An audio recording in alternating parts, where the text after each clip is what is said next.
16 Angler. Let's go! 8 Boote. Feuer frei. Spektakuläre Artenvielfalt. Das ist Angeln in Norwegen. Giganten, die alles fordern. Pulling line, Mario. Kescher auf jeden Fall. Und ein Pokal. Der YPC Salt wird präsentiert von Kingfisher Reisen, Ihr Partner für anspruchsvolle Angelreisen. Hearty Rice, feel the difference. Und die Anglerschmiede. Angelschein einfach online machen. Hallo liebe Zuschauer und herzlich willkommen zum allerersten Finale des YPC Salt. Die Gruppenphase war extrem fischreich und trotzdem konnten nur 2 Teams in der Gruppenphase die Karte füllen, nämlich die jeweiligen Gruppensieger Freddy und Christoph vom Team Nace sowie Roman und Lukas vom B1 Bootscenter. Maßgeblich war die Heilbutt-Angelei, die an den Turniertagen nicht immer ganz einfach war. So blieb es bei Westin und Savage Gear nach 2 Angeltagen bei einem maßigen Butt. Im Kampf um Pokal und Medaillen müssen die Teams heute in 8 Stunden für eine Fullcard je einen maßigen Butt, Köhler, Dorsch und Seelachs fangen und können mit einer weiteren Fischart 15 Bonuspunkte holen. Die Ergebnisse sind geheim und werden erst bei der Siegerehrung verraten. B1 ist bereits am Spot. Finale. Oh, heute geht's los. Finale. Jeweils eine Fischart, ein Bonusfisch und genau mit dem fangen wir auch an. Wir werden uns erstmal kurz einen Lump holen, weil ich glaube, das wird heute eine ganz schön knappe Kiste und die 15 Punkte, die haben wir dann schon mal im Sack. Danach geht's Pollack angeln, Dorsch, Seelachs und zum Schluss brauchen wir maximal viel Zeit für Butt.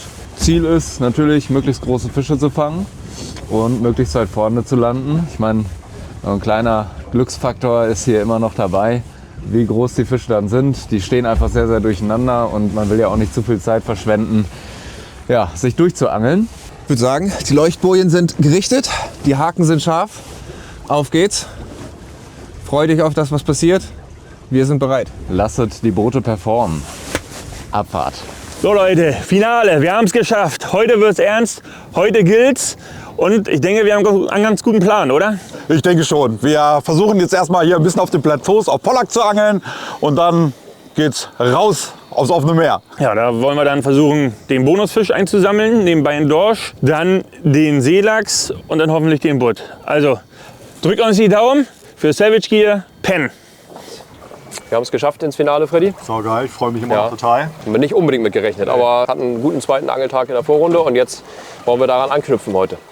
Der Plan, was wir am zweiten Tag in der Vorrunde gemacht haben, den wollen wir heute eigentlich genauso wieder durchziehen. Wir wollen als erstes jetzt hier auf Pollack angeln. Wir haben uns jetzt hier eine kleine Struktur rausgesucht, haben wir hier auf der Relief-Shading-Karte von Garmin Navionics gefunden. Das sind 2 kleine Unterwasserberge. In der Mitte ist so eine 10 Meter Rinne dazwischen. Auf den anderen Seiten fällt es auch ins Tiefer ab. Und wir haben jetzt sowohl da und auch da 3 Meter auf dem Berg oben drauf. Viel Kelp, was da wächst. Und das sind die Spots, wo wir im Training die Pollacks gefunden haben und auch in der zweiten Runde von der Vorrunde die Viecher hier erwischt haben. Genau, flaches Fischen, ganz langsam eindrehen, Gummifisch reinschmeißen, zum Grund sinken lassen, kurbeln und dann nehmen Sie den so 1 Meter, 2, 3 über Grund. Gibt es richtig harten Biss wie beim Zander. Das kennen wir, das Zanderfischen. Von daher der Pollack, der ist uns lieb. Den angeln wir jetzt, den holen wir uns jetzt in 2 hoffentlich ganz guten Größen und dann geht's auf die dicken Fische, Leute. Bis gleich. Da sind wir wieder. Wir haben es ins Finale geschafft. Der eine Heilbutt gestern hat gereicht, beziehungsweise in der letzten Folge. Hat uns sehr gefreut. Wir sind mal wieder die Hipster und sind in die andere Richtung gefahren als alle anderen der 3 Boote. Fangen aber, wie ich vermute, auch andere Boote tun, mit dem Pollack-Angeln an. Etwas schwere, 62 Gramm Sandy Andys. Und wir hoffen, dass wir hier maximal eine halbe Stunde brauchen, bis wir einen Fisch mit 65, 70 maybe, so 65, 70 Zentimeter gefangen haben. Und dann hauen wir ab und probieren es als nächstes auf Heilbutt. Und dann müssen wir schauen, wo wir unsere Dorsche und Seelachse fangen, wenn wir denn den Heilbutt fangen. Das ist der Plan. Mal schauen. Let's go.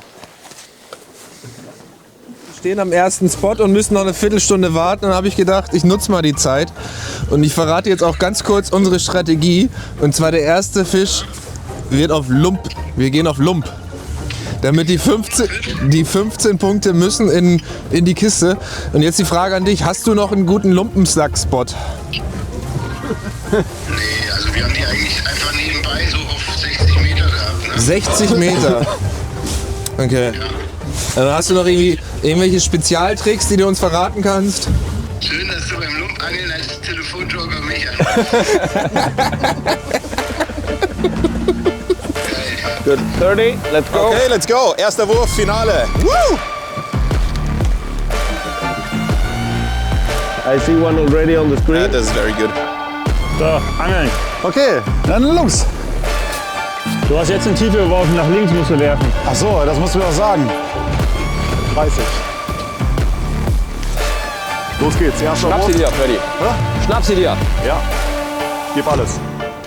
Erster Wurf kann ja auch nicht die Rede sein. Niemand interessiert, aber beim Lumpangeln ablassen am Grund, die kleben richtig unten am Grund und einfach möglichst den Grund abklopfen. Und dann sollte das eigentlich relativ zackig gehen hier. Wir hatten hier im Training leichte Motorprobleme und sind hier abgedriftet, haben einfach einen Pilker über Grund geschliffen. Und das ging eigentlich rucki zucki.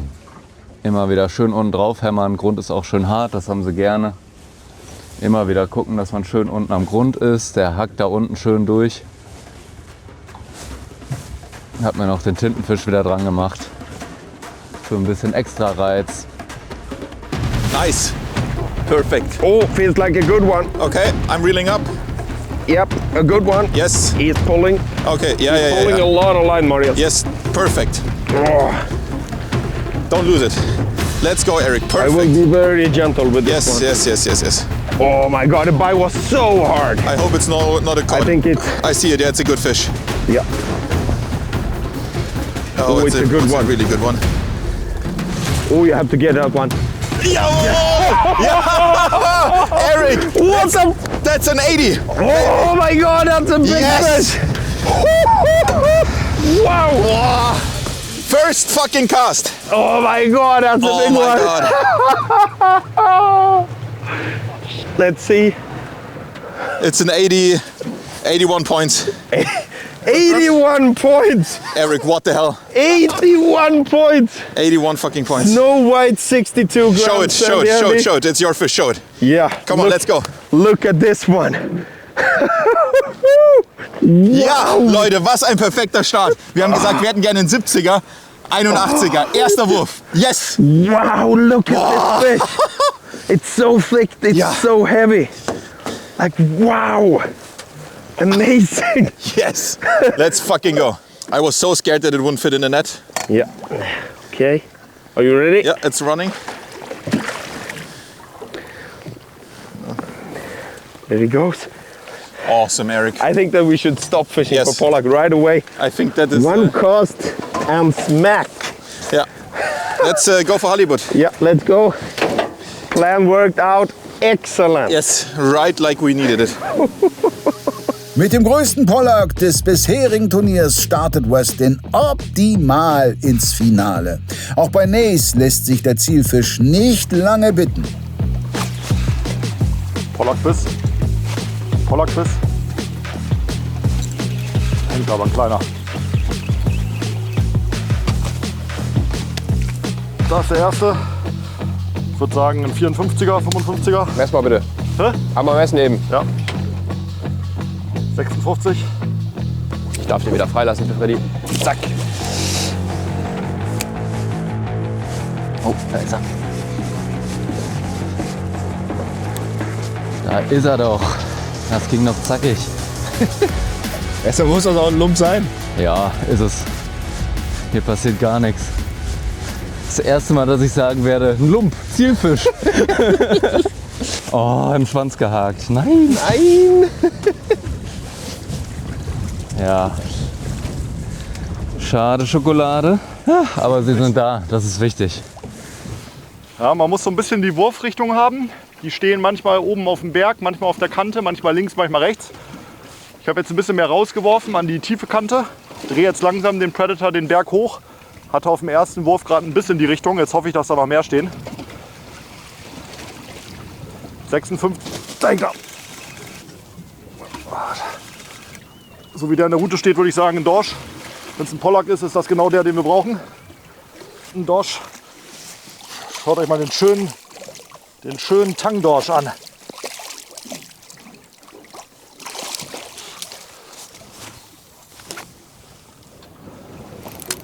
Fisch. Das ist ein Pollack, ne? Nee, ich glaube Dorsch. Ja, das ist ein Dorsch.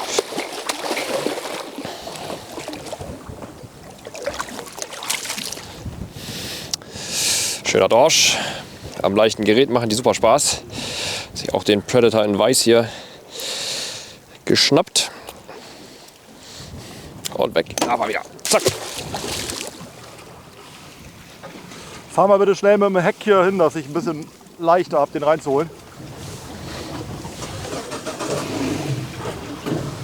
Ich würde aber ganz gerne gleich wieder einen Anker legen, das geht gut. Ja, wir haben einen Anker gelegt, weil wir ziemlich genau die Punkte haben, wo die Pollacks stehen. Wir haben noch so einen Punkt, da fangen wir gleich den zweiten. Ein bisschen größer wäre schön gewesen, aber das kannst du dir nicht aussuchen bei den Fischen hier.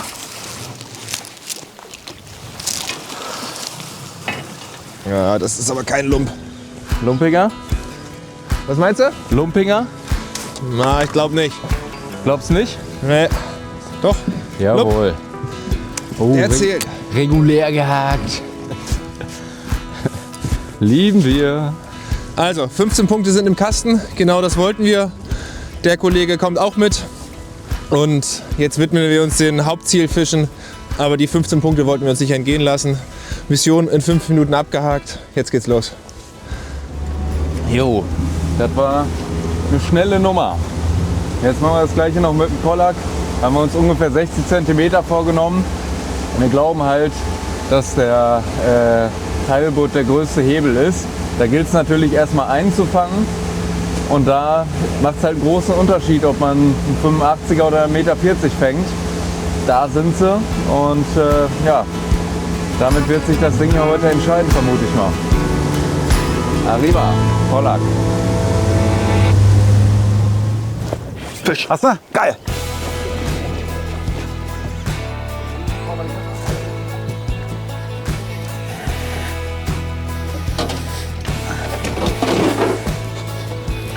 So Leute, erste Biss, Fisch hängt, hoffentlich ist das ein Pollack. Ich fürchte aber fast, das ist ein Dorsch, wenn mich nicht alles täuscht. Weil die Flucht ausgeblieben ist, aber wer weiß. Manchmal gucken die sich dann doch noch mal als Pollack. Das ist es? Pollack. Ja, schöner, jawohl! Geil, geil, geil, geil, geil, geiler Pollack. Boah, geiler, oh Mann. So Leute, da ist er, der Pollack. Deswegen haben wir hier gestartet. Hat sich ausgezahlt, hierher zu fahren. Dieser Spot hat uns in den letzten Tagen schon schöne Polks geliefert. Und natürlich auf den Sand Eel. So, gucken wir mal, wie lang der Bursche ist. Guck mal, der ist sogar 65. Ja. Ja, 65er Pollack, super geil. Schöner Start. Ja, geiler Typ, geiler Fisch. Vor allem, weil die letzten Tage da lief das bei mir mit Pollack immer besser. Und das ist total geil. Ich finde das, ich feiere das. Christian, geiler Typ, Alter, geiler Typ. Ja, Mann. So, gleich die dicke Route nach hinten. Dann fahren wir jetzt auf Seelachs oder haben wir jetzt Erstmal den Lump fangen. Komm, wir fangen jetzt erstmal den Bonusfisch. Läuft doch wie am Schnürchen. 3 Teams haken in Windeseile den Pollack ab. B1 holt sich, wie gewünscht, sofort den Bonus. Das Motivationslevel ist bei allen wahnsinnig hoch. I will cast a bit to the side because I have 180 grams. Nach 5 Minuten Pollack angeln und wirklich einem Anfang, den wir uns eigentlich nicht besser hätten erträumen können. Also wir hatten gesagt, wenn wir heute einen 65er Pollack bekommen, dann hoffen wir, dass das für eine Fullcard reichen würde. Jetzt haben wir einfach einen 81er auf den ersten Wurf, völlig verrückt. Also wir wussten, dass der Spot gute Fische hält, aber ja, so einen hatten wir im Training nicht. Also richtig cool. Aber jetzt sind wir, wie gesagt, gleich weitergefahren zum Heilboot. Sind in der gleichen Bucht, wo jetzt schon sehr viel geangelt wurde in dem Turnier. Aber wir denken einfach, dass hier einfach sehr viel Fisch auch ist. Und wir glauben eben, dass die Fullcard so wichtig ist, dass wir vielleicht auch einfach einen gerade so zählenden Heilboot erstmal in Kauf nehmen. Und den versuchen wir jetzt ganz schnell zu fangen. Gestern hat es ja bei uns auch am Vormittag eben funktioniert mit dem Heilboot. Und deswegen hoffen wir, dass wir den Fisch jetzt bekommen. Und ich sag mal so, ein Seelachs und ein Dorsch, der Höchststand wird heute Abend irgendwann sein. Also den bekommen wir, ich sag mal, den bekommen wir so oder so. Dann kommt es natürlich auf die Größe darauf an, aber Heilboot wird einfach der entscheidende, das Zünglein an der Waage sein. Und das potenziell sehr große Zünglein. Also hoffentlich erwischen wir jetzt irgendwie relativ schnell einen und dann können wir richtig in den Flow reinkommen. Aber es war der perfekte Start, wirklich so geil. Ja, Pollack.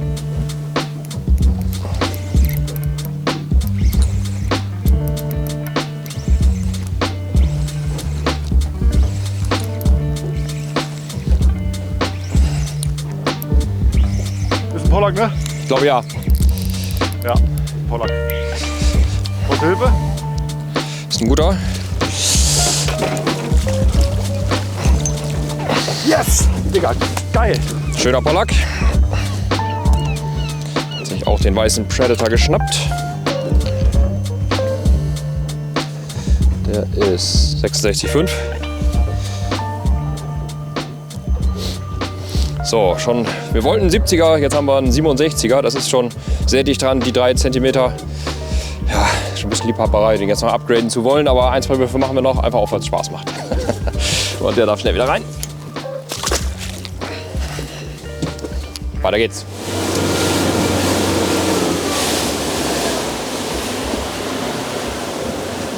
Unser Ziel ist es jetzt, einen Bonusfisch zu fangen. Und das soll bei uns der Lump werden.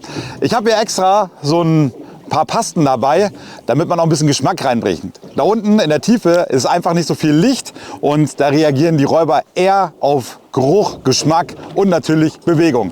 Deswegen habe ich jetzt hier als Köder einen Pilker dran, keinen klassischen Gummifisch, und den schicke ich jetzt erstmal auf Tiefe. Hier ist es ungefähr 60 Meter tief und hier wohnt hoffentlich ein Lump. Die Paste ist ziemlich zäh, das muss sie auch sein, damit sie nicht sofort wieder abgeht. Ich schmiere jetzt einmal mal hier schön den Pilker damit ein. Ich habe jetzt hier Geschmacksrichtung Shrimp. Auf der anderen Seite mache ich noch mal ein bisschen Tintenfisch drauf. Das riecht alles ein bisschen anders. Also ehrlicherweise, es riecht sogar fürchterlich. Aber die Fische finden es echt ganz gut. Da hat man im Training ziemlich gute Erfahrungen mitgemacht. Jetzt müsste der Duft auch schon beim Kameramann angekommen sein. Riecht es? Also fürchterlich. Den schicke ich jetzt auf Reise zum Lump. Das Gute ist jetzt, ich habe so eine farbige Schnur, damit kann ich immer sehen, wie tief es hier ist. Die wechselt alle 10 Meter ihre Farbe. Ich denke mal, wir treiben jetzt wahrscheinlich die Kante runter bis auf 90 Meter ungefähr. Das war so der Bereich, wo wir die meisten Fische, die meisten Bisse hatten. Tendenziell ist ein Pilker immer ein guter Köder zum Lumpangeln. Da ist auf jeden Fall schon ein Fisch drauf. Hat gleich geklappt. Oh, jetzt ist er weg. Nein. Aber ich denke, das war wahrscheinlich ein Lump gewesen. Aber wo einer wohnt, da wohnt noch mehr. Und jetzt ist wieder einer dran. Könnte aber auch ein großer Dorsch sein. Ja, den nehmen wir auch. Auf jeden Fall ist da unten ein Fisch. Irgendwas poltert, irgendwas ruppelt da. Vielleicht ist der auch Lumpi. Kann auch ein Lumpi sein. Nehmen Kann wir Dorschi sein. Ich glaube, hier wohnt einiges. Holen hoch den Kumpel. Ja, ist halt nur ein bisschen tiefer. Das dauert. Das dauert einen kleinen Moment, bis ich da oben bin. So.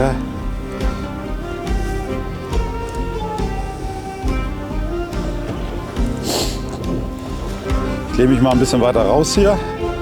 So.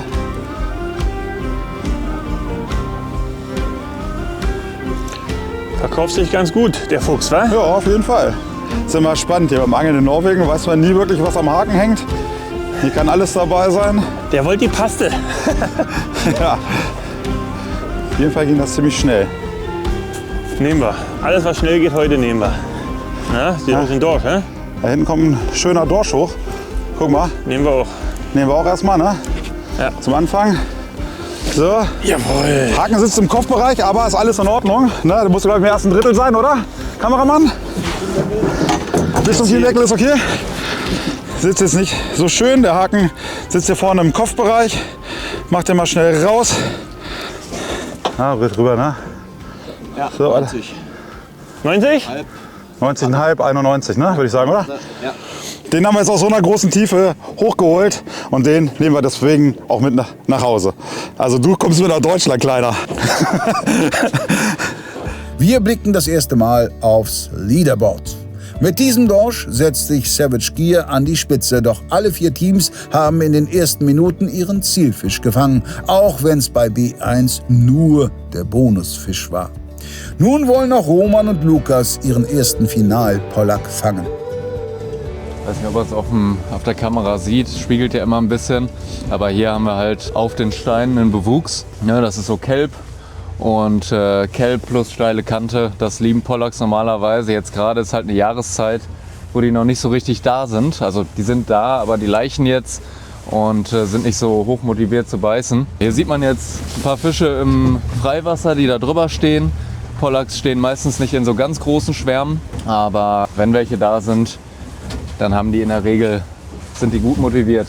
Haben wir ja gestern gesehen, das ging rucki zucki. Da waren es ein paar mehr, aber wir schauen mal, was passiert jetzt hier. Starten wir mal das Kontrastprogramm von 200 Gramm auf 28, 10 cm. Der Pinke hat es ja gestern auch geregelt. Mal ein bisschen ausrichten hier gegen Wind und Abfahrt. Im Grunde ist das in Norwegen oft selbes Spiel, gerade beim Wurfangeln, auswerfen und das Ding erstmal Richtung Boden schicken. Und beim Pollackangeln jetzt zu der Jahreszeit kurbeln wir relativ langsam. Wenn ihr im Sommer irgendwo Pollacks gefunden habt, richtig durchbraten, kurzer Stopp und in der Regel rumst das dann richtig rein. Super geiler Sportfisch. Ich fische hier auch eine 40 Gramm Route jetzt gerade. Ist natürlich mit 28 Gramm normalerweise ein bisschen überladen, aber ja, hier geht das schon. Unten einmal kurz aus dem Kelb rausschlagen und dann einfach langsam leiern. Ich lasse den zwischendurch einmal durchsacken, weil der natürlich ein bisschen hochkommt. Und die Fische, haben wir ja gesehen, die sind knapp über Grund gewesen, über dem Kelb. Ab und zu mal ein bisschen Drift korrigieren, dass wir hier nicht in die Steine fahren. Und los geht das. Da sieht man jetzt mal einen Fisch aufsteigen hier. Ist auf jeden Fall Fisch da. Brauchen wir einfach ein bisschen Geduld, bis wir sie wirklich gefunden haben und bis einer pickt. Aber das wird schon werden. Unser Top-Spot ist gerade noch belegt. So ist das in jedem YPC. Irgendwann sprechen sich die Spots einfach rum. Aber das ist in Ordnung. Soll jeder seine Fische fangen. Und man arbeitet ja auch ein Stück weit zusammen. Das ist schon alles in Ordnung. Das passt schon so. Fisch. Müsste Pollack sein. Jawohl.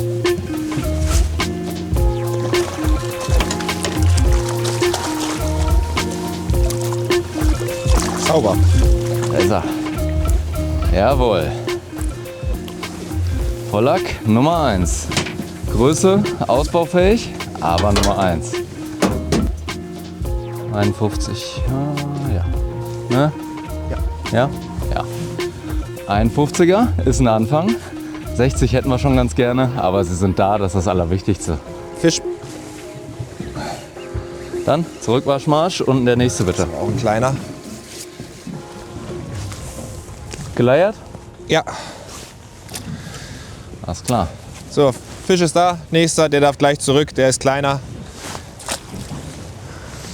Weiter geht's. Aber wir sind am richtigen Spot. Da hängt schon wieder der nächste. Nee, ich glaube, es ist Kraut.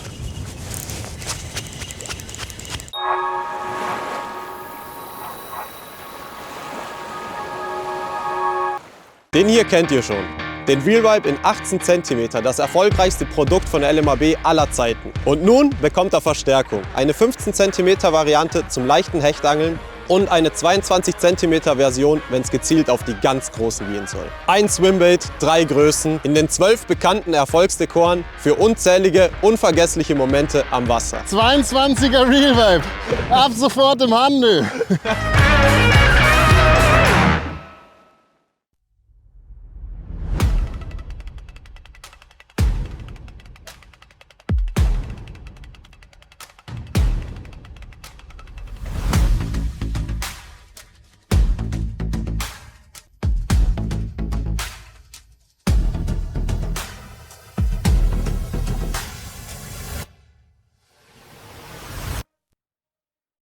Du bist jetzt auf den Geschmack gekommen und willst auch das erste Mal nach Norwegen fahren, dann ist Kingfisher Angelreisen der richtige Ansprechpartner für dich. Ja, richtig, richtig nice. Boah. In einer großen Auswahl an Anlagen haben sie wahrscheinlich das richtige Ziel für dich und natürlich noch dazu super sympathische Ansprechpartner, die dir dabei helfen. Und das Beste, sie buchen alles für dich. Anreise, Unterkunft, Boot. Du musst also nur noch hinfahren und deine Angel auswerfen und hoffentlich deinen Traumfisch fangen. Also, wenn du zum ersten Mal nach Norwegen willst, schau jetzt bei Kingfisher Angelreise vorbei und buche deine erste Reise.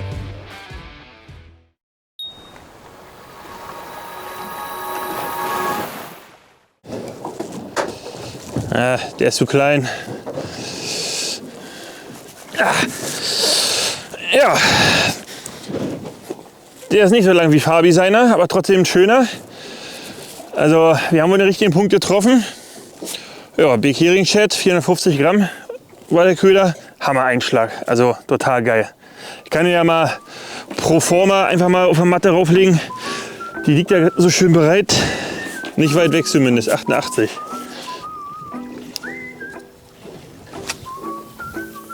So, letzter Wurf jetzt hier an der Stelle. Wir hätten natürlich gerne einen etwas größeren. Die kann man hier durchaus auch als 75er oder sowas fangen.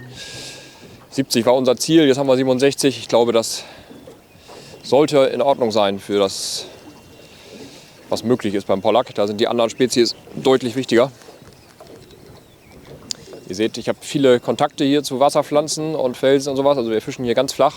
Da wo ich hinschmeiße, sind es ungefähr 3 Meter und wir ziehen hier so über die Kante dann rüber. Das Boot liegt bei 8. Die stehen genau da an den Kanten und auch oben im Kraut drin. Also der, den ich gefangen habe, eben der 67er, der stand oben im Kelb. Beim Lösen des Hängers ist er dann direkt danach drauf geschossen. I was so scared that that fish wouldn't fit into the net. I like scooped it in the head or something. It was so sketchy. Yeah, we need a bigger net. Yes. That is normally like a cliché, but that's really the case. Like this was on the brink of flopping the wrong way, but it flopped the right way, luckily. I saw that. It was like bent out from the from the net, and I was like, please, please. Oh. Oh, come on, you fucker. Huh? There was something holding the tail. Couldn't know what it was.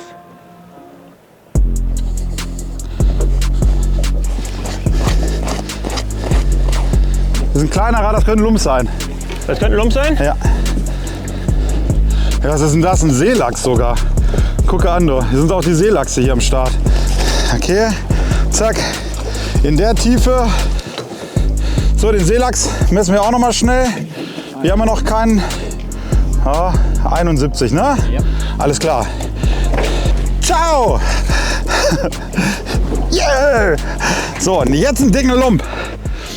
So I just had a very tiny nibble in the tail of my bait. I could feel a small tap, and now I will see if I can get that fish to commit a bit more. Sometimes the halibuts are very picky. They just nibble in the back of the bait, and then you have to be cautious and wait until you get the proper bite before you set the hook. And it happens quite often straight underneath the boat, even when spinning. So you shouldn't reel in your bait too quickly when it comes close to the boat. Let it be for a few seconds underneath the boat and see if you get a bite. It could have been a small place, it could have been a very small halibut. Whatever it was, it never came back, and it never commit to the bite either. Could have also been a very, very small cod, but it wasn't one of those who are big enough to eat the whole lure. Da hängt schon wieder der nächste. Ja, ist ein Dorsch.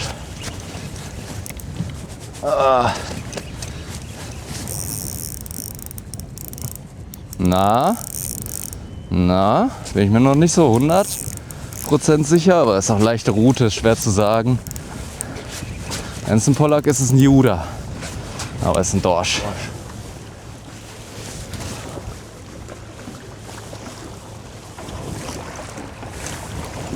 Ja, wenn man gezielt Pollacks fangen will, sollte man sich vom Grund fernhalten. Weil je nach Gebiet, wo man ist, hei. Hui. Bauen die sich den mal richtig ein.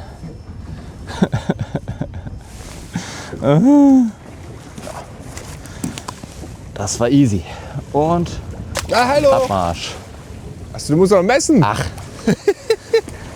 Wir gehen gleich wieder auf Mission Jacques Cousteau und dann kann man das nicht messen. Also hier werden die Zielfische nicht mehr gemessen. Na gut. Das sollte jetzt nicht arrogant wirken, aber knapp über Maß. Und ich habe auch nicht nachgedacht. Also da bin ich ja auch bekannt für, deswegen. Ja. Na gut.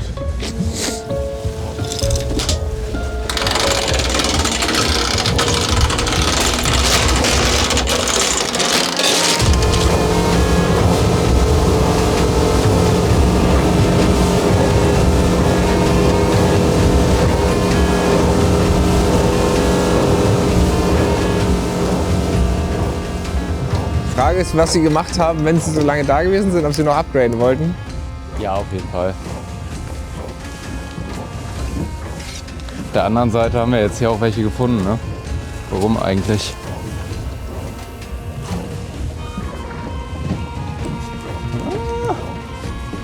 Die Barsche, schön am Rütteln.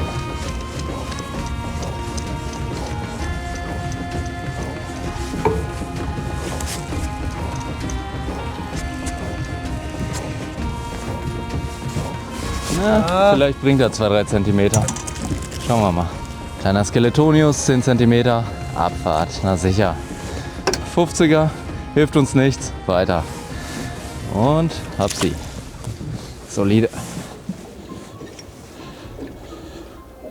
Christian, meinst du, kommen wir durch überhaupt zu den Lumps? Bitte? Kommen wir überhaupt durch zu den Lumps? Hier ist so viel Fisch. Oh, da war der Lump. Ja? 100%. Bei mir hätte der Pilger aufgehört zu laufen unterwegs. Da war schon Seelachs drauf. Du. Die stehen alle in dieser Kante drin, ne? Ja, da lagen die Fische, ne? Da war viel Fisch, ja. Aber wir brauchen ja einen Lump. Ja, die hatten wir aber auch weiter da im Training. Jetzt habe ich Fisch. Ich bin ja eigentlich manchmal so der Spezialist für Klein- und Kleinstfische. Vielleicht habe ich jetzt auch Glück und da bleibt so eine richtig kleine Gurke von Lumpe hängen. Das kann man sich gar nicht vorstellen, dass man sich wünscht, einen unglaublich kleinen Fisch zu fangen, aber gerade ist das so. So, was kommt da jetzt hoch? Bitte sei ein Lump. Ich habe mir noch nie in meinem Leben so einen Lump gewünscht wie jetzt gerade. Ja. Ich habe auch noch nie einen Lump gecachert, aber wenn einer ist, den kann ich. Ja. Wie viele Farben hast du noch, weißt du? Ich bin gleich oben.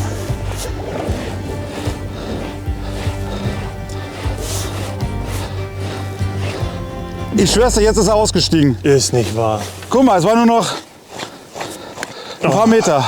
Mann. Ich kann nichts machen, ich habe gleichmäßig hochgeholt. Ja, alles gut. Passiert. Oh.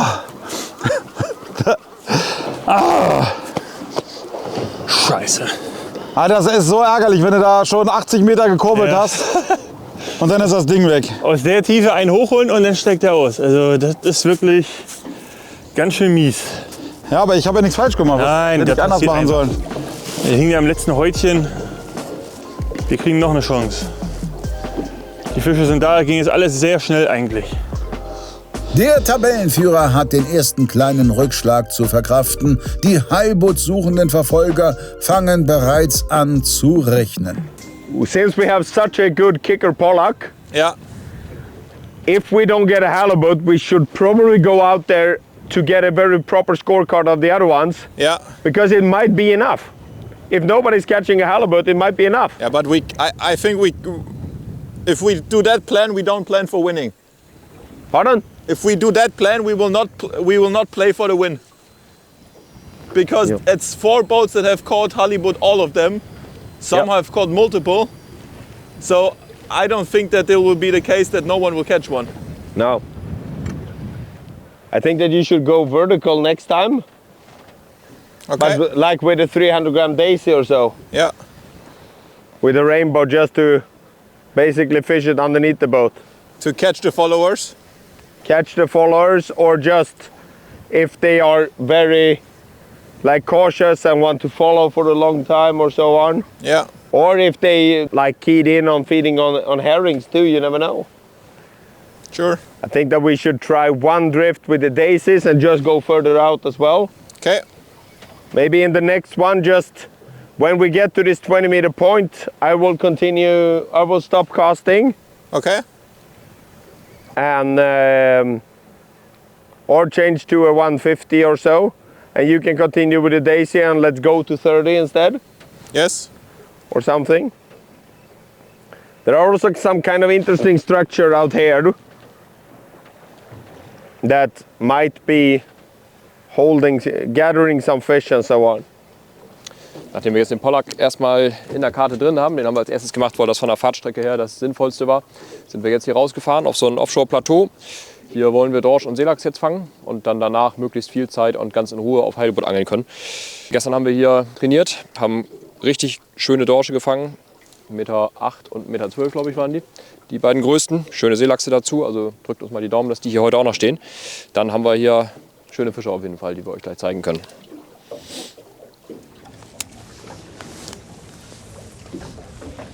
Jo. Oh, Rute gebrochen. Cool. Schöner Biss aber wieder. Ja. Rute -1 würde ich sagen. Aber kein Problem. Haben wir ja noch 2, 3. Ich glaube, der Fisch ist auch nicht mehr dran. Aber dass es ein Fisch war, kann man sagen. Schade Schokolade. Jo, dann müssen wir uns mal schnell kümmern. Hast du noch eine leichte Rute da vorne? Die Rodfaser, ja. Ja. Das lieben wir ja. Wieder weg. Mann! Kann doch nicht angehen. Bei mir hängt was dran, aber das wird ein Dorsch sein. Auch ein kleiner, Ja, kleiner Dorsch wahrscheinlich. Aber wie gesagt, man weiß es nie, die Spannung ist immer da. Alter, was ist hier los? Lump! Lump! Ha, geil. So, da ist der Bonusfisch. Der Lumpi. Zielfisch gefangen. Oh. So, das ist er, der Lump, den wollten wir fangen. Richtig toller Fisch und das ist unser Bonus. Fisch an. Besserer? Das wird wieder die gleiche Größe sein.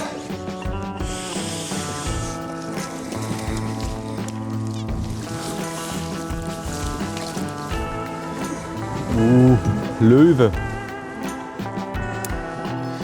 So. 56? Ja. 56. 56. Wir kommen der Sache näher. So. Wir steigern uns langsam. 56. Schön wäre es, wenn wir einen über 60, Mitte 60 bekommen würden. Der darf schnell zurück.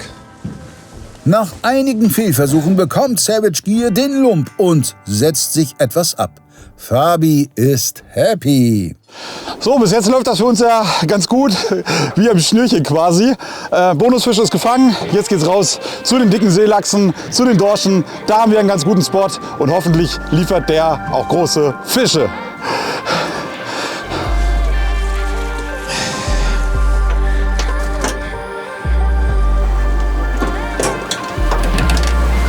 Ferse.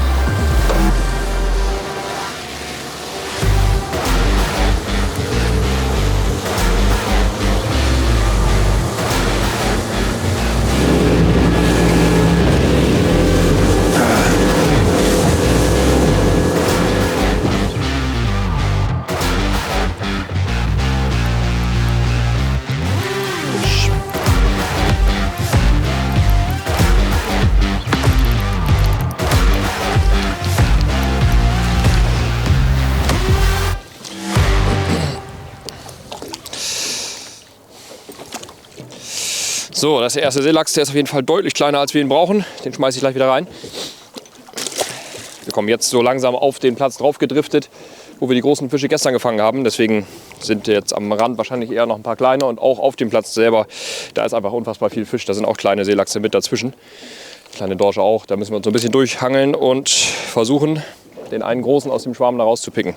Das kostet ein bisschen Zeit und da wird man ein paar von den kleinen hier auch hochkurbeln müssen, aber anders kommen wir da nicht ran.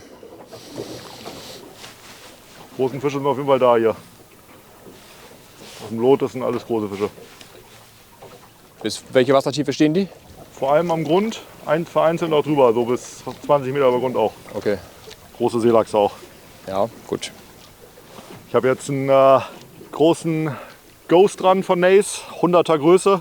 Nur einen großen Jighaken, keinen Schwanzdrilling, kein Stinger, kein gar nichts. In der Hoffnung, dass da unten wirklich die kleineren Dorsche Fehlbisse machen und die richtig großen dann hängen bleiben. Das haben wir im Training auch so gemacht. Das hat gut funktioniert. Die Taktik, die fahren wir manchmal beim Barschangeln, wenn wir Barschwärme haben und da einzelne große Fische dazwischen stehen, dass wir größere Köder angeln und keinen Stinger ranmachen.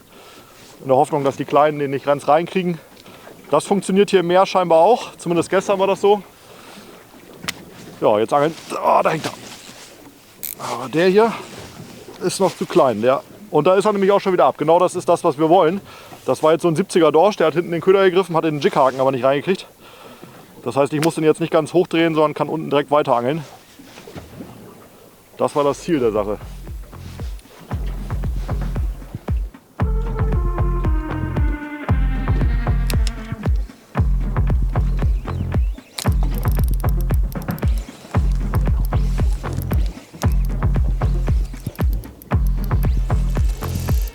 nächste, aber der wird leider auch nicht viel größer sein als der eben. Hast mich schon wieder, Alter, ey. Die scheiß Seite hier, ey. Voll kacke. Ich hab Fisch dran, ne? Ja, aber du hast mich wieder, weil du auf der Seite hier bist. Das funktioniert nicht. Aber das Problem ist, ich habe jetzt auch noch einen unten dran. Das ist nervig, ey. Ich habe auch einen Fisch. Das Problem ist, meiner ist auch groß, ne?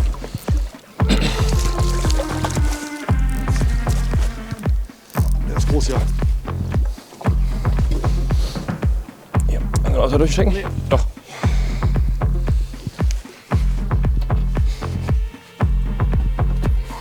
Größer, wollen wir mal so sagen. Groß ist das auch noch nicht.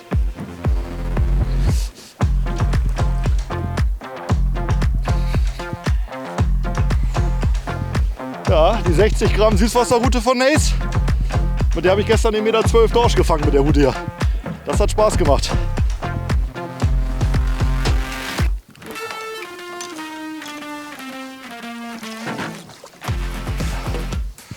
Auf den dicken Nace Ghost. Den kann man schon mal messen, Paddy. Ja? Ja.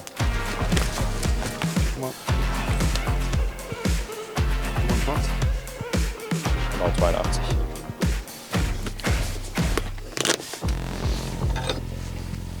Okay, super.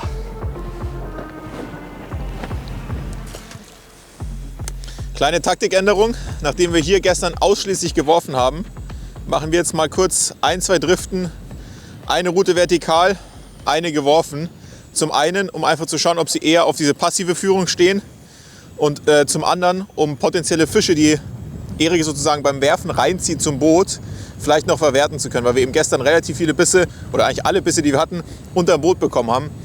Und das zeigt uns einfach, dass sie ein bisschen komisch drauf sind. Und vielleicht können wir sozusagen so eine Nachläufer noch verwerten und einfach mal ein bisschen was anderes probieren. Habe eine etwas kleinere Crazy Daisy genommen, die 300 Gramm Version. Einfach um uns hier so ein bisschen an diese Bucht anzupassen von der Ködergröße. Und jetzt schauen wir mal. Also ja, ich glaube, wir sind noch ganz gut in der Zeit. Ich könnte mir vorstellen, dass wir immer noch einen kleinen Vorsprung durch diesen Pollack haben. Aber der schmilzt natürlich mit jeder Stunde, wo wir kein Halbut fangen. Und bringt uns mehr in die Bredouille, was wir mit dem Thema Seelachs und Dorsch machen.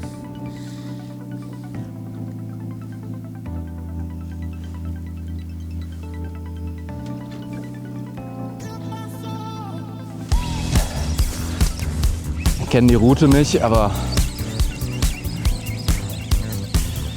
der könnte ein kleines Stückchen besser sein. Wer weiß, wer weiß. Nö. Okay. Route weich. Schwupps, der hilft uns nix. Wunderschöner Pollack. Die sind echt so toll, wie die schimmern auch im Licht. Und zurück, Marsch, Marsch. Wert 60, damit du uns hilfst. Aber hier, Skeletonius, der rasiert einfach. Snap so groß wie der Köder, das ist alles in Norwegen vollkommen Latte. Wie ihr seht, wir sind hier ein bisschen gestresst jetzt, weil alles schnell gehen muss, damit wir möglichst viel Zeit haben, um auf Butt zu angeln. Aber dennoch brauchen wir auch ein bisschen größere Seelachse. Also alle, die jetzt im Finale sind, die wissen, was sie machen. Und unter 90 Seelachs kommen wir hier jetzt eigentlich fast nicht weg. Ich habe mir auch so einen richtig dicken Schlappen drauf montiert. Das ist ein Savage Ascent Eel. Die Seelachse haben ein ziemlich kleines Maul und deswegen habe ich jetzt so einen langen Köder. Den lasse ich einfach runter, drehe den die Wassersäule hoch und hoffe, dass unterwegs ein großer Seelachs einsteigt. Die Taktik hat eigentlich immer ganz gut funktioniert im Moment. Wenn man halt einen großen Köder fischt, umgeht man oftmals die kleinen Fische.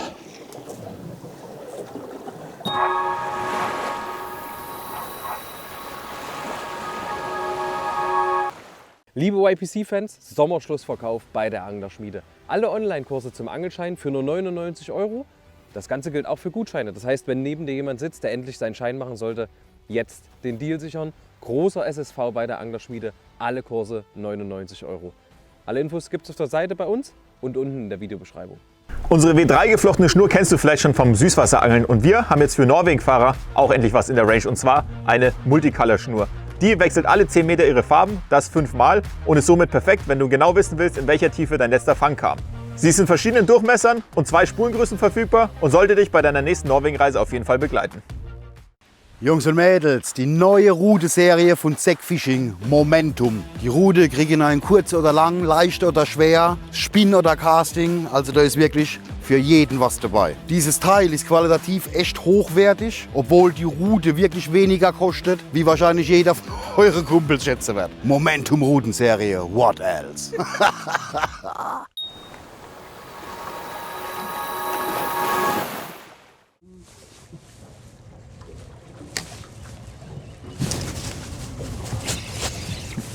Dorsch.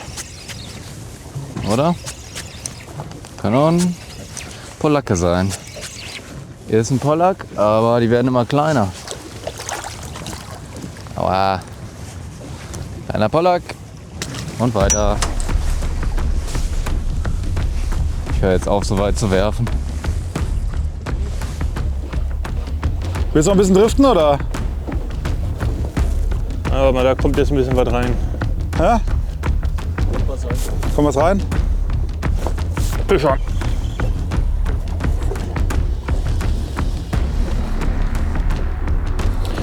Das ist der Seelachs. Das sind so geile kämpferische Fische. Das ist ein guter, Fabi. Dicker? Ja. Okay, warte. Dann hol ich hoch, hoch. Der steht gut unten. Das könnte die Größe sein, die wir brauchen. Oh, ich liebe diese Fische. Seelachse, echt. Jeder Norwegen-Angler liebt die. Die meisten in Deutschland kennen Seelachs nur als Fischstäbchen. Wir kennen sie in Natur und voller Kampfkraft. Guck mal, wie krumm die Rute ist. Ja? Also es ist eine Rute mit 150 Gramm Wurfgewicht. Und ich bin jetzt nicht gerade schmächtig, würde ich sagen. Da hat man schon echt mit zu tun hier. Ja, noch nicht die Größe, die wir brauchen, aber der sieht schon nicht verkehrt aus. Ja, kleines Upgrade. Der dürfte ein bisschen größer sein, aber trotzdem noch nicht groß genug. Egal, nehmen wir erstmal, aber Echolot sagt, bei Fabi wird es auch gleich klingeln. Geil. Und das ist übrigens eine neue Sonderfarbe vom Sand-Eel. Die gibt es jetzt, denn in begrenzter Stückzahl. Kann nicht widerstehen, muss ich einfach ranmachen. Geil mit diesen Flakes. Ja, auf jeden Fall Upgrade. 76 nehmen wir erstmal. So, der kann nicht tief, der will zurück. Yes! Die Taktik, an den kleinen Fischen vorbeizuangeln, geht bei Christian und Fabi zumindest halbwegs auf. Freddy fährt dieselbe Strategie.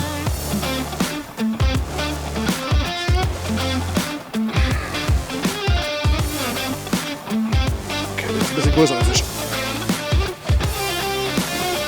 Das sieht mir dann ganz nach einem Dorsch aus.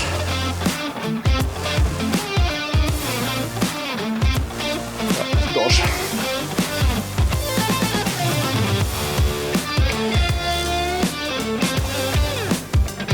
Das ist ein 90 plus Dorsch. Ja.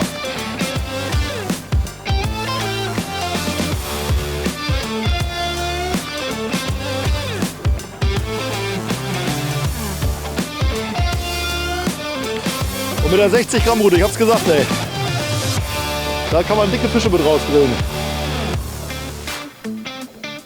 Das macht halt auch Spaß, ne? Wenn man so ein bisschen leichter angelt. Nicht nur machen die Fische mehr Spaß im Drill, es ist auch nicht so ermüdend. Ne? Und ihr könnt das Tackle halt immer nutzen. Ihr könnt es im Süßwasser nutzen, beim Barsch und Zanderfischen. Ihr könnt es im Salzwasserfischen nutzen. Ah, macht das Spaß. Das ist ein guter Dorsch hier. Ja, das müsste ein 90er sein. Relativ sicher auch. Bei den Kopfschlägen, die ich eben gespürt habe, ist der nicht klein hier. Die so reinbocken. Das machen nur die großen Dorsche, aber mal gucken.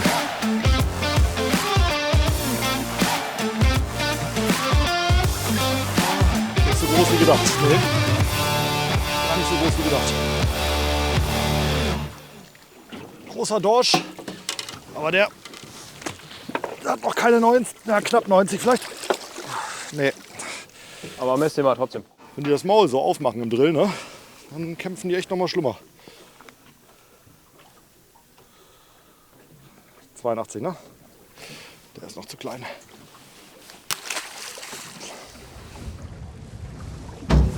Jo. Der kommt geflogen, weil es ein Seelachs ist. Den brauchen wir noch nicht messen. Der ist ganz, ganz dünn und darf wieder schwimmen. Mit dem gewinnen wir heute leider keinen Blumentopf. Auch das nervt. Also eigentlich wäre jetzt Zeit zu fahren. Ich meine, die anderen, also zumindest Team Nace wird auch ähnliche Größenordnung gefangen haben, vermutlich. Wahrscheinlich. Ich glaube nicht, dass hier wesentlich größere stehen. Ja gut, Was gestern die hatten wir hier anderen 58, ne? Hä? 58 hatten wir hier gestern. Ja, aber Muss ich halt durchsortieren, ne? Ist die Frage. Ja. Können wir noch 5 Minuten machen von mir aus. Weil picken tun sie ja. Wir haben alle relevanten Zielfische schon gesehen, nur der Heilbutt fehlt noch. Bisher hat sich allein West in der Königsdisziplin gewidmet. Go to the bottom again. Make him chase it a little bit. Let's see if he reacts to that. I don't see the fish underneath the boat anymore. But it looked like it went up from the, Yeah. You can see we call it a shadow mark. Okay. In Swedish, like you can see a light blue signal from that one just moving in a certain direction. Means that he is out of the sphere. Yeah. But still within range. We caught like the edge of it. Exactly. So you can barely see it, but you can see something. Or he caught the edge of the finder. Yeah. We will drift a little bit longer in the deep section and then we'll go up on the edge. Okay. And I assume a little bit in the front of the boat. After a while, like over there somewhere, it will be a 14-meter peak, but we will drift the edge of it. Okay. So we should avoid it, but still get the benefits from it. So, wir haben jetzt schon 10 Minuten länger geangelt, als wir eigentlich wollten. Und werden jetzt abbrechen. Wir haben einen Pollack, das ist erstmal gut.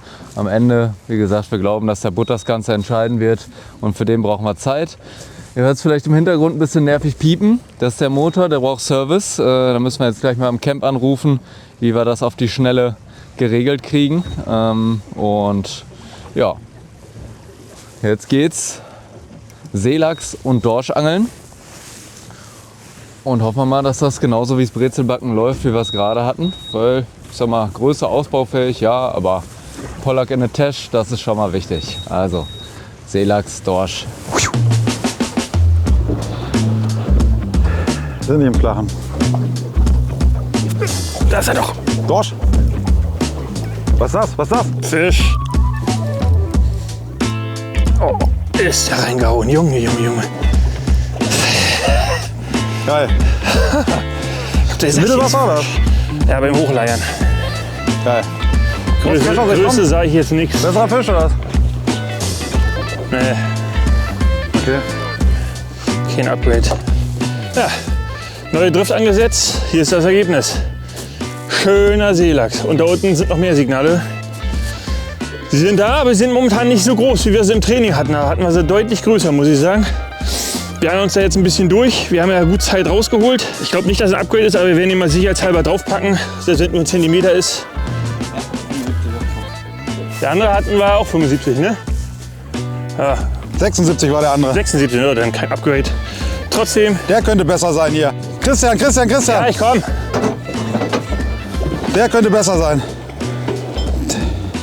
Der will gar nicht. Hol ihn ran, hol ihn ran. Alter, das ist ein guter Fisch, Digga. Ja, mach ihn klar. Könnte auch ein Dorsch sein, so ja. Punkt. Boah, auf jeden Fall ist das ein besserer Fisch. Hol ihn ran, Fabi. Alter. Puh. Das ist auf jeden Fall ein guter Fisch. Zumindest die ersten Fluchten. Brutal. Größeren Dorsch. Brutal war die erste Flucht. Das ist bei den Seelachsen immer so. Also ich konnte ihn kaum halten. Alles voll. Hier. Mitten auf dem Berg. Guck dir das an. Ja, ja. Der gibt. Und die Route ist, die kann was ab, ne? Ja, ja. Puh. Den brauchen wir. Wir nehmen gerne einen Meter Seelachs. Puh. Oder einen Meter Dorsch.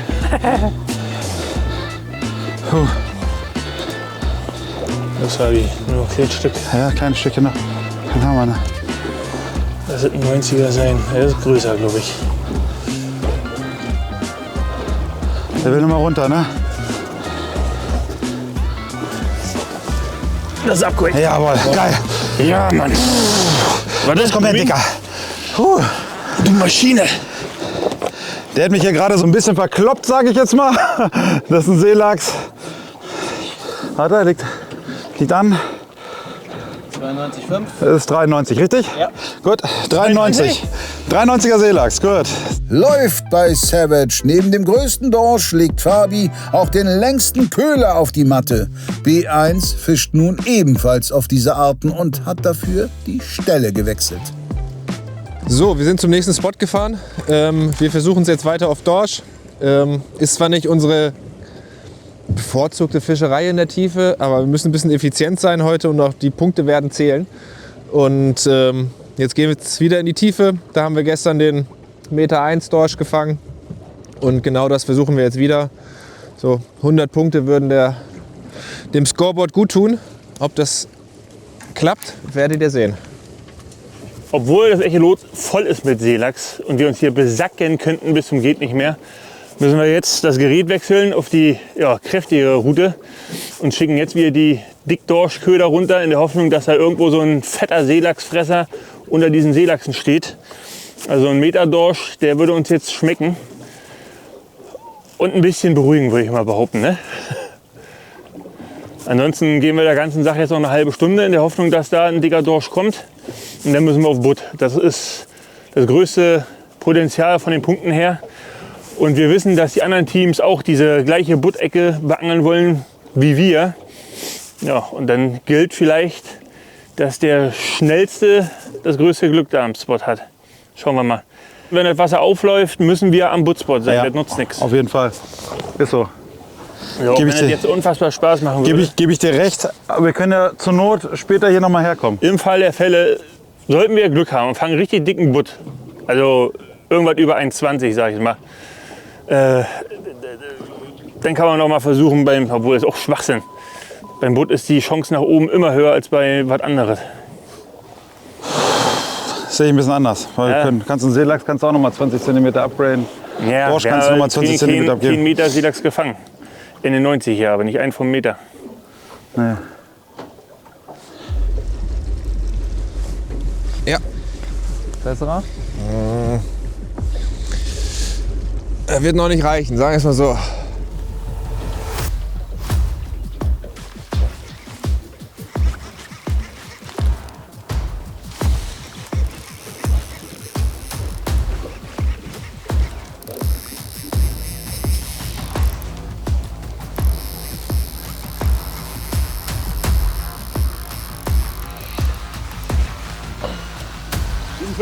Ja. Leider ja. Leider ja. Also hoffe ich, dass er gut ist.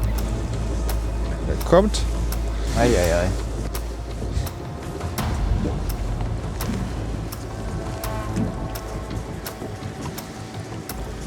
Sollen wir den melden? Nee. Hat er nicht? Nee, er hat kein Mindestmaß.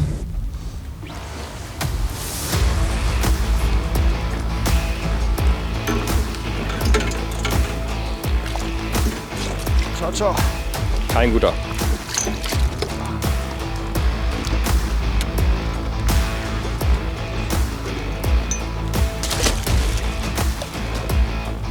Seelachs. Ja, Seelachs. Alter, der ist groß. Ja, aber der ist keine 91. Besser? Besser als deiner, aber noch nicht so der Rede wert. Dafür haben die Dinger doch Routenhalter. Hier, ich halte die Rute einfach einarmig, ich habe ein starkes Handgelenk. Gar kein Problem. Wer braucht schon die Hüfte, wenn er einen Routenhalter hat? Hier wird einfach nur gekrant. Das ist schon ein bisschen gottlos, aber was willst du machen? Das ist schon ein bisschen gottlos. Ich habe eine Drillschulter. Auch noch ein Lump, ey, ich dreh ab. Ah.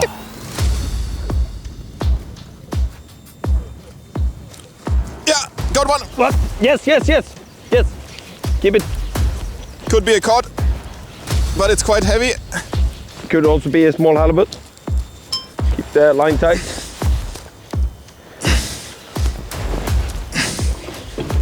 You see it? No. Yeah, I see it now. I think it's a cod. You sure? Yeah. It's a cod? It's a good one. Oh? It's a good cod.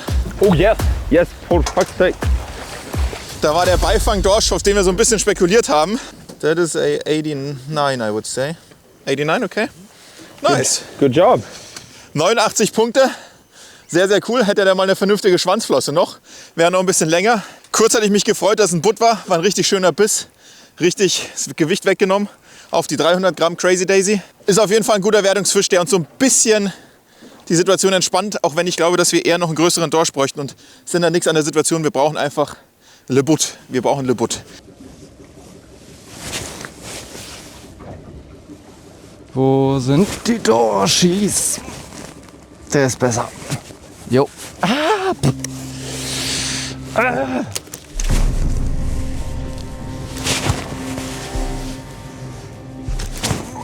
Da hängt er wieder.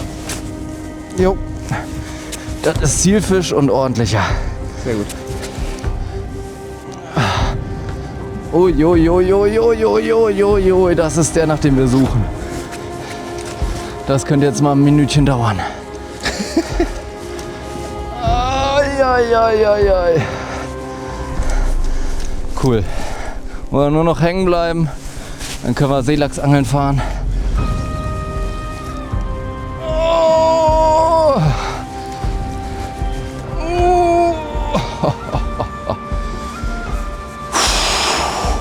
Mein lieber Tintenfisch hat's wieder geregelt.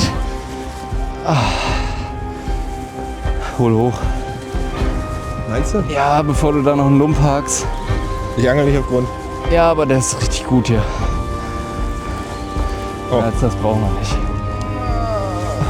Da war was. Ja. Das könnte aber Seelachs sein. So wie der kämpft. Am besten war das. Oder Seelachs? Ich glaube eher ein Seelachs. Aber das ist echt ein guter Hechtbesen hier. Und der ist doll krumm. Agatkala. Oh ja. Oh ja. Oh ja. Sehr gut. Für den sind wir gekommen. Uff. Sehr gut. Jawohl. Richtig gut. Genau für den. Lang und schlank. Mit dem alten Squidinator hier. Der hat's grauen gesehen. Nice. Ja. Auch kein schlechter? Auch kein schlechter. Aber schlechter. So. Jo. Das sind 97, 5, 98. Ja. Alles klar. Ja, wir haben gesagt, Ende 90 wäre super. Haben wir. Und damit kommt der in eine Bütt, weil aus der Tiefe ist nichts mit Releasen. So, schön, schön. Während der Roman hier gerade den richtig schönen hier gefischt hat, rausgeholt hat, stieg bei mir auch noch einer ein. Nicht mal am Grund, sondern im Mittelwasser. Auch ein richtig schöner Küchenfisch. Den werden wir uns heute Abend schmecken lassen. So soll es sein. Jawohl.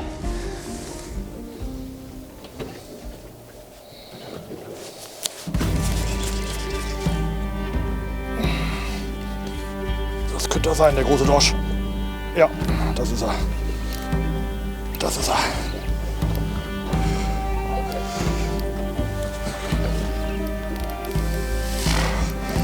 So, Christoph, ich glaube, ich habe den großen Dorsch jetzt. Geil.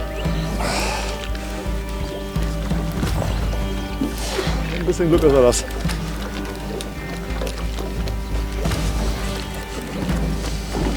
Oh, von dem Gewicht her ist das safe.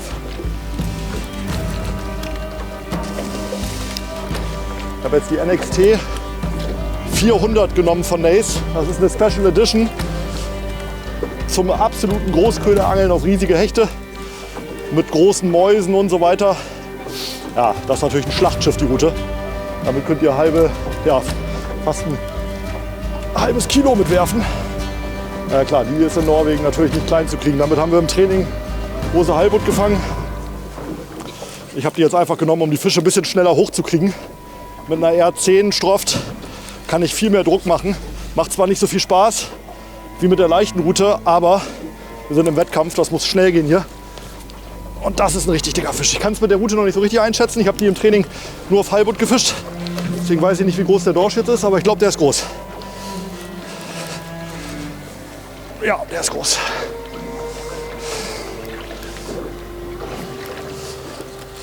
Dann brauchen wir noch einen großen Seelachs. Genau auf dem Spot, wo die Meterfische kamen, Christoph. Geil. Hoffentlich ist er das, ey. Ich habe Schwierigkeiten hier mit dem Pilger. Ich komme nicht zum Lump. Komm nicht durch zum Lump.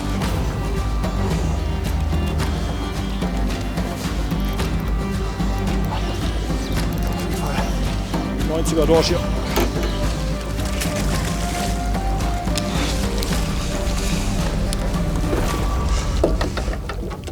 Dafür machen wir das. Der geht doch schon, oder Leute? Yes. Schnell messen. Kein Meterfisch. Ja, aber 90 ist auch gut. Ja, ist ein Meter. Ist 1,1 Meter. 1. Guck mal ganz kurz, bitte. Meter 1,5. Ich bin jetzt dran. Guck mal vorne bitte. Ist 1,2 Meter glatt hier. Der erste Teil des Finales ist durch und der Ausgang völlig offen.